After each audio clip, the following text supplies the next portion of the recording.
Sensex is down about 300 odd points. The Nifty is down about 70 odd points. The Nifty is now down, what, 160 odd points. 240-point decline on the Nifty. It is below that 17,600 mark. From the lows of the day, which is at about 17,529, we've come up about 45 points. That's a small move that is there. Sensex and Nifty fall for the fourth straight session, posting the biggest one-day drop in a month and the worst losing streak in 5 months. 4 lakh crore rupees in investor wealth got wiped out today. Bank stocks lead the sell-off. Nifty Bank closes below 40,000 mark for the first time in 4 months. Adani Group stocks mark the worst day in 2 weeks as the sell-off continues. The group has lost over 51,000 crore rupees in market capitalization today, taking the overall wealth erosion since the Hindenburg report to more than 11.6 lakh crore rupees.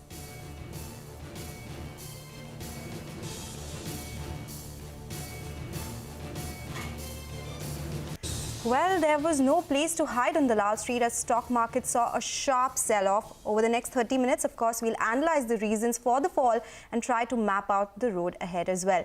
And joining me on the show today is Anuj Singhal. Anuj, there was a sharp fall that we saw today. We have been talking about global factors. What according to you, led to this decline, and what did you make of it? No, I think, Sonal, the issue here is that you don't know. You don't want to put a finger to one particular issue and say that, look, this was the reason that the market was down. But you got an eerie feeling about this market for last few days that there's something wrong, that the market action for last few days has been suggesting that the market's in for some waterfall decline. And today what the market did was it broke some really crucial levels. And we'll talk about those levels, but technically the market broke some crucial levels. Now, since you asked me, and if I have to put my finger at a couple of points, I would say 3 main reasons, 3 talking points at least in the dealing rooms. First was Fed, second was geopolitics, and third was our good old Adani factor. I think the market is now coming to terms with the fact, going by the US bond yields and going by the way Nasdaq behaved overnight, that there's going to be perhaps 2 or 3 more rate hikes. In the last Fed meet, it looked like the market is very close to some kind of a peak. But I think the last few data points have clearly told you that there are 2 or 3 more rate hikes left in the system. The Russia-Ukraine conflict, I think a new dimension got added with the US president's unscheduled stop over there. I think that was the other factor. And like it or not, the fact is that today the market was again talking about whether there's some kind of a systemic risk which is opening up again because of the rout in Adani Group stocks. And while the cash market stocks have been hitting 5% circuit, the market over the last few days had seen some stability in the F&O stocks. Today, Adani Enterprises led that rout, and that also is coinciding with the kind of rout that you're seeing in the PSU banking stocks. SBI, for example, in particular, in fact, SBI is now down 18% from the peak, and it's led PSU banks down by about 21% from peak. So I think those are some clear worry points. And tell you what, if the Nifty is worrying you, look at the Nifty Next 50 and the broader market. It's telling you the kind of pain portfolios are sitting in. The broader market actually is far worse. I mean, the index is actually hiding more than it's revealing.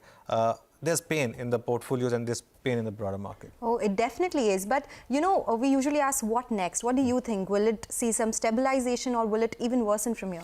I'll say one thing, Sonal, don't preempt any decline in the market. I think if you're a trader, if you're an investor, I mean, you should always be buying your good quality stocks. That, goes without saying. But if you're a trader and if you have a sort of mindset of knowing where does this pain end, I think there are a couple of levels that I'll watch out for purely technically. The budget day low becomes very important. That was 17,350 on the Nifty and 39,490 thereabout on the Bank Nifty. That also coincides, by the way, with the 200-day simple moving average on both Nifty and Bank Nifty. And that's why there is importance, because if the market has to make a double bottom or at least fill the gap, then those are the levels to watch out for. But more than anything, market needs stability. This is the kind of a market in which you want to see a few days of boring price action. The screen does nothing. You feel like what's happening in the market. But that will be good.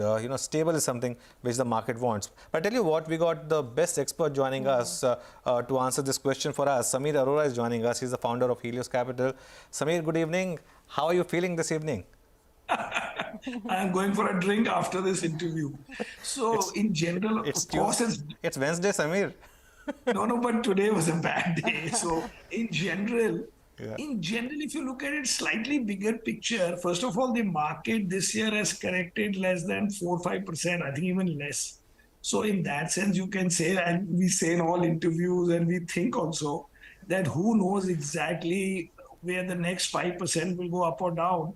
And if you want to spin it positively, which in a broader sense, I think is that with all these events, particularly the Adani event, which is more specific to India, and therefore, and other things about US rates being higher or expected to be higher, to be down 1.5% this month at an index level is not the end of the world. Of course, individual stocks have fallen more, and I walked into one or two Adani stocks after the correction, and after the correction, they are down another 10%. So that is like somebody was telling me, "Khaya piya kuch nahi, glass thoda bhara." Yes. But the thing is, I'm otherwise feeling that I'm going to recover all this and more with time. Yes. And this is just to remind you that in my 26 years, much worse things have been seen. You know, Samir, the problem is that you're so candid that you don't let me ask the next question, because my next question was exactly going to be that what are you doing with Ambuja that you bought at 385? Or, you know, you said that you even were buying Adani bond. No, Adani bond was personal. That is very small. Yeah. But for the fund, we had bought Ambuja Cement and a little bit more of Adani Port. And I think that, you know, if I look at the new news, now I think the exaggeration on the news part is too much exaggeration, and it should in theory not move the stocks, but who knows. For example, this new story from Forbes that some $200 million leverage, this pledging was done. Now, 200 million looks a big number to the world, but if you say that somebody's net worth is 30-40 billion and they had 200 million more of pledge or less of pledge, does not in theory bring risk to the market in some sense. Now, you may say whether legally it should have been disclosed or not, that there are different interpretations, which I also don't know beyond a point, but whether the shares have to be pledged or if the holding company is pledged. But either way, if you have 200 million total extra news of 200 million being pledged and not exactly reported or reported, I don't see how it makes a difference to the world, except, okay, I have 2 more 100 million to their pledge. So things like that, I think, are a bit too much. But, you know, right now, I really feel like buying more, but I'm not bought. Look, I got that point, Samir. You know, the question I'm trying to ask here also is that while the screen is screaming it loud and clear that the market believes that there could be some systemic risk, otherwise SBI should not have been down the way it is over the last few days, right? But is it some kind of an overreaction? Is it a buying opportunity? So that's what I'm saying. For the very other stocks, which really had gone up a lot, 10, 20 times, nobody, not just me, you know, very few mutual funds, very few FIs had it. And so therefore somebody could say that the stock price has to correct more or go back to maybe 2020 levels, and then somebody will look at them. But in the case of Adani Port and cement of course now it's lower than their own acquisition price. And and the Adani Port was looked at more as reasonably valued even during the last 2-year rally Adani stocks. Therefore, I feel, I'm talking about those two stocks, that therefore I feel that it is not every day I feel that I'm going to recover, but I think one day it will. And for the other stocks, they may fall, but I still haven't figured out the systemic risk, which means, see, for example, if all these companies announce, which they should, that they will not expand as much, that they will not put $50 billion in hydrogen and all that, those numbers were so big. And if those numbers are not there, it brings to the rest of the group some steadiness and some discipline and some disciplining by the market. So if anyway people were not buying those stocks, these institutional guys, and now they are not buying them, it should not matter to the rest of the world. I think it is actually, in a big picture sense, positive for the group that because individually we were all too small to say to the management, which has 100 billion net worth, that, you know, don't be so aggressive. So collectively the market has said that you bring down your group or your own net worth by whatever, 50%. And from here you start a sustainable business instead of always having to defend being, you know, the 200 odd billion group in a country which is 1.5% of the world and in infra and all that. So I think this makes it more sustainable for them.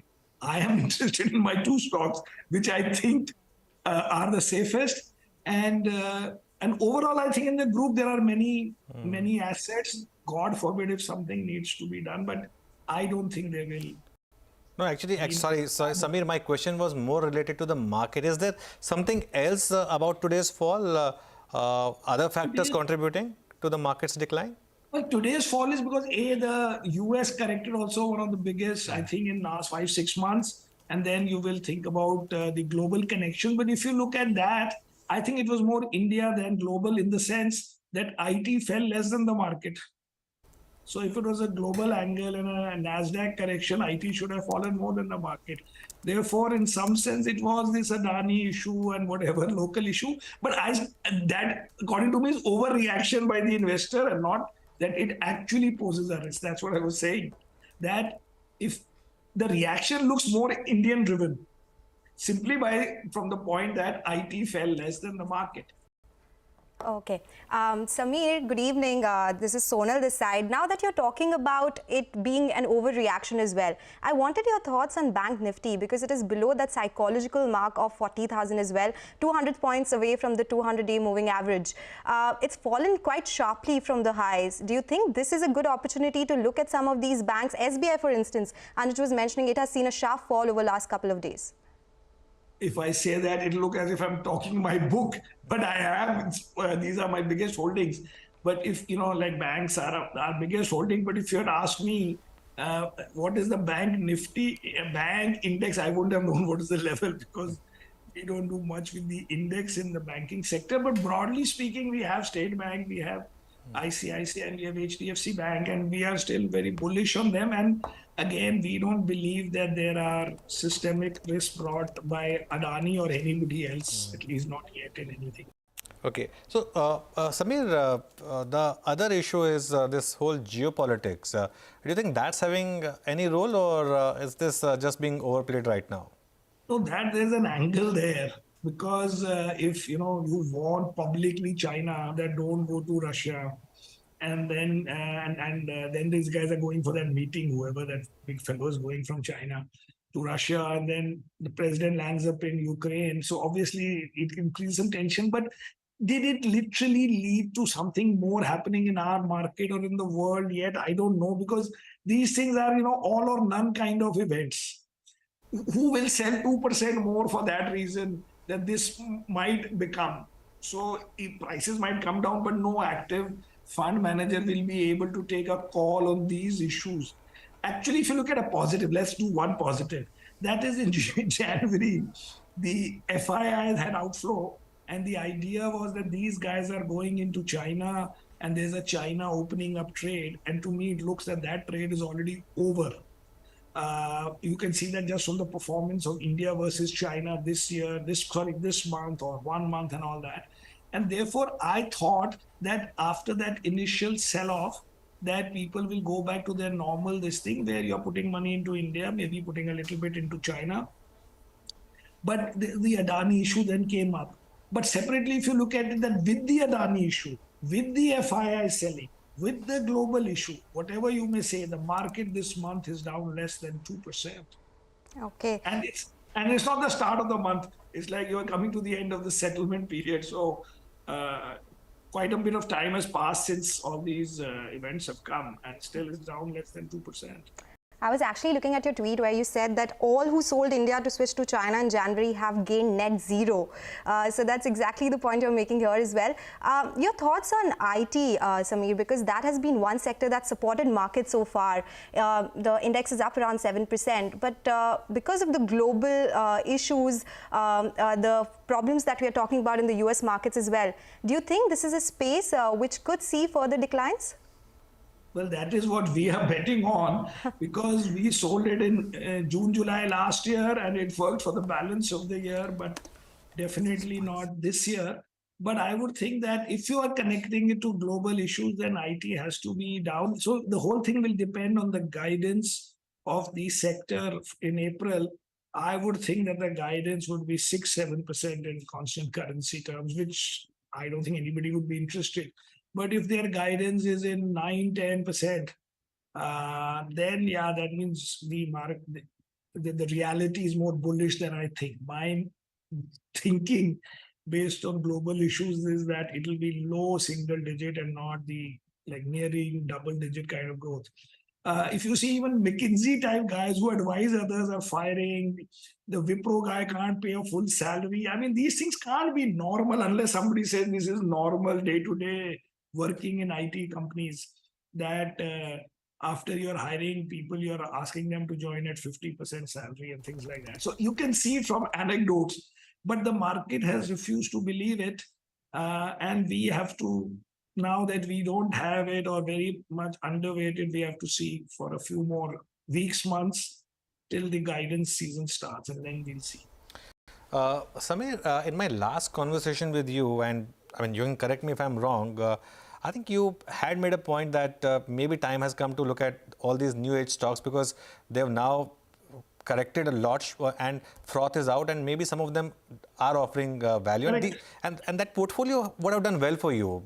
So we have bought two stocks and both are up this month, and one of them is up a lot, which is Paytm. Maybe up 18-20% this month only, and Zomato is up 5-6%. But because we had bought it before, then it went up, then fell. Broadly, we've come back to making only some 2-3%, but it's not bleeding us. So both have $1 billion in cash. Both are nearly breaking even pre-ESOP. And people made a lot of fun of adjusted numbers that Zomato put out, which in a sense, these are all new companies, so they all put out these things which if they took any senior market guy's advice, he would advise them.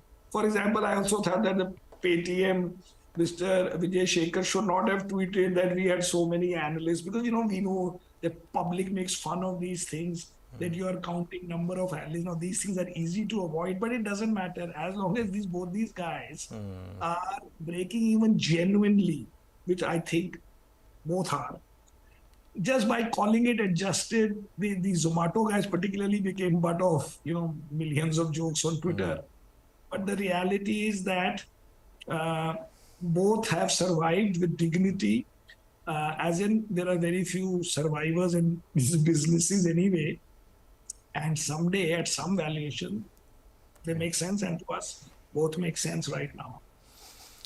Yeah, adjusted was the new word which was being used. Yeah, which was unnecessary. Or at least you put it on a star or something. Absolutely. Instead of calling every number adjusted. But obviously, nobody knows how much fun will be made. Yeah, absolutely. So, no, but I think you make a valid point. And at least, even if they are being made fun of, it's better than what 2 years back their commentary was, when it was a complete disdain for the listed market. Yeah. According to me, the logic is that both have $1 billion type in cash. And if you don't every quarter piss off the investor because you are losing 30 million, 20 million, 50 million, and you break even and slightly improving, then you're buying an option. Absolutely. Samir, always a pleasure to talk to you. Thanks a lot for joining us. Have a good evening and enjoy that drink. Okay, bye. Bye. Thank you, Samir. Okay, let's do one thing. We'll take a break. We'll come back and analyze some more top stories of the day.